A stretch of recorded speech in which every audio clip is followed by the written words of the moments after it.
Hi everyone, this is Geeta. Today we are learning about the concept solar space cooling.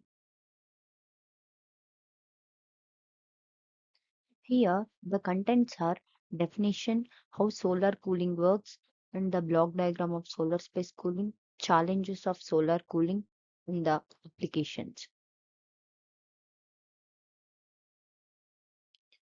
First, the definition.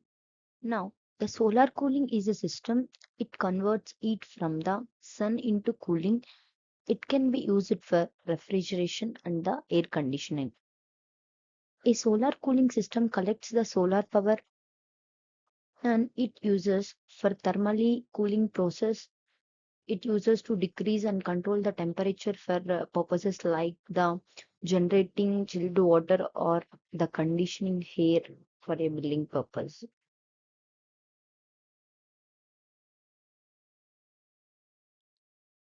There are many different cooling cycle techniques using various different principles functions. The most popular techniques include three. These are absorption cycles, resistance cycles, and the solar mechanical cycles.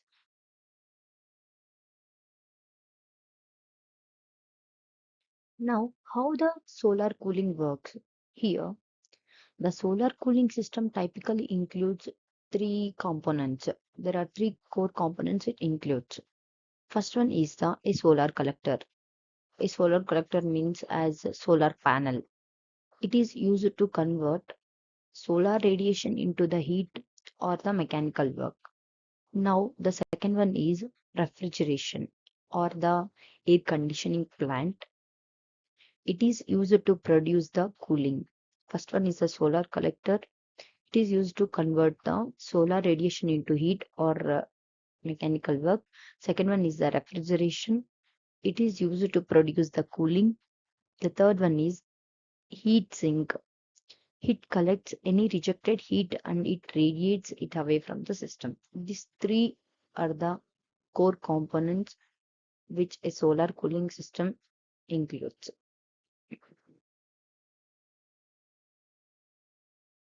Now, this is the block diagram of the solar space cooling system. Here, while three these three core components techniques we used to achieve the solar cooling, it vary. At the finally end, our goal is remains the same using the external heat source like solar panel and collect the temperature, and then we use the heat with a refrigerant to create a pressure within a closed loop of refrigerant. This enable us the solar cooling system to work. A refrigerant is a substance or a mixture that absorbs heat from the environment and can create refrigeration or air conditioning. If it is combined with the other necessary components like compressors and the evaporators, in most of the cooling cycles, the refrigeration will transition from the liquid phase to the gas phase. Then it became to achieve its cooling purpose. First, it will transition the liquid phase to the gas phase.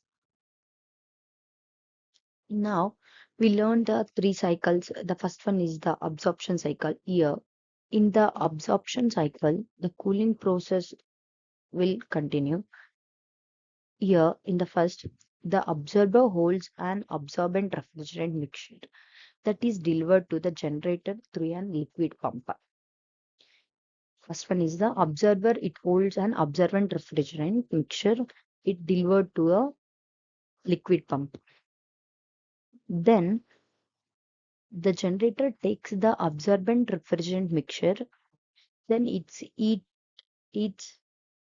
then it eats using the external solar energy. It has been collected through a source such as solar panel. At the final solution starts to boil in reaction to the heat, turning water into vapor which flows to the condenser. Then the condenser liquefies the water vapor.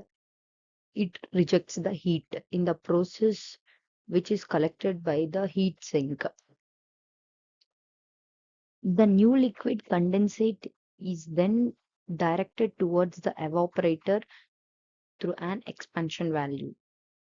At finally, the evaporation of the refrigerant at low pressure, it causes the evaporator to absorb the heat from the cooled space, creating the cooling effect.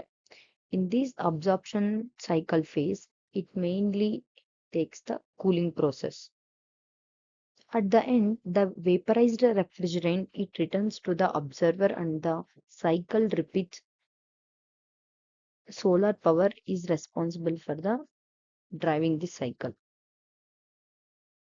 And the first one is the absorbent cycle, then the second one is the descent cycle. In this descent cooling system, on cycling, dehumidification or the humidification process takes place.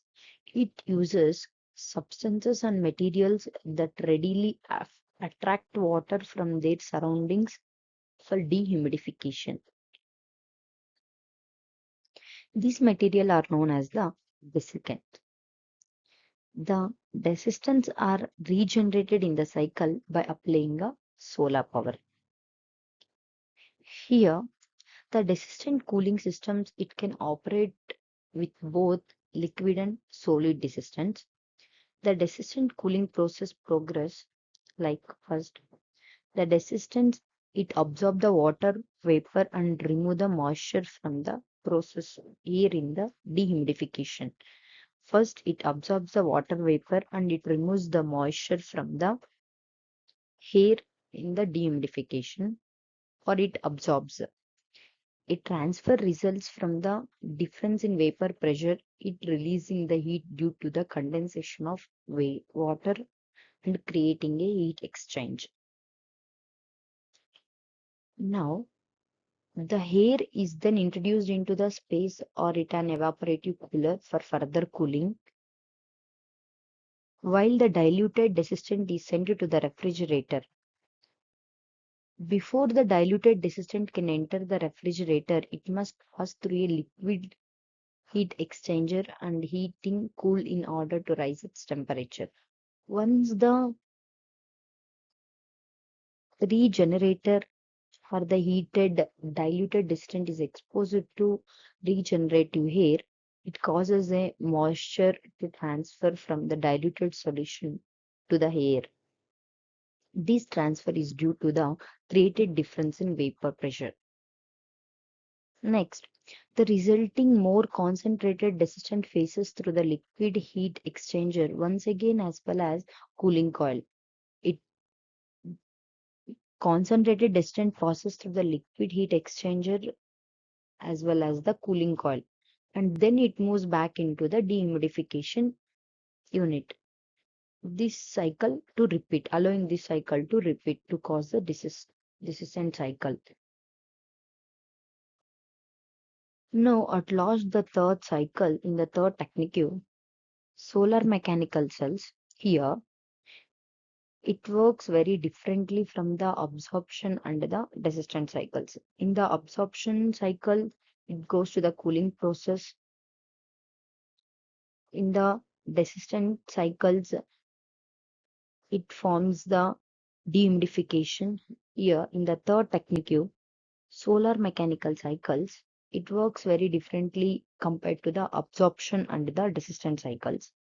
Instead of creating an entirely new system, the solar mechanical cycles, it attempted to combine solar powered mechanics with conventional cooling systems. In this cycle, solar power is used to fuel the actual engine. It produces the energy. It is used to operate the entire cooling system instead of fueling the absorption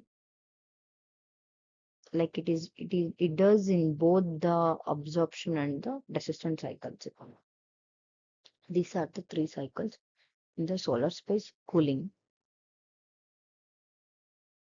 Now, the challenges of solar cooling. While solar cooling has been applied in various industrial settings, the domestic cooling systems are not economical. Domestic systems expected high cost and low efficiency have been a major obstacle in their wider domestic application. While the long-term operating costs of this system are less than those accumulated by conventional cooling systems, the initial investment cost is much higher due to the smaller supply and expensive prices of system components like the solar collector and the storage tanks. So are the challenges of solar cooling spaces. Now, the applications of solar cooling. Mainly in the solar cooling, it's primarily intended for two main purposes. So, refrigerating food storage and the space cooling or the air conditioning. Solar cooling can be seen in vehicles like RVs and the companies which use the systems for refrigeration.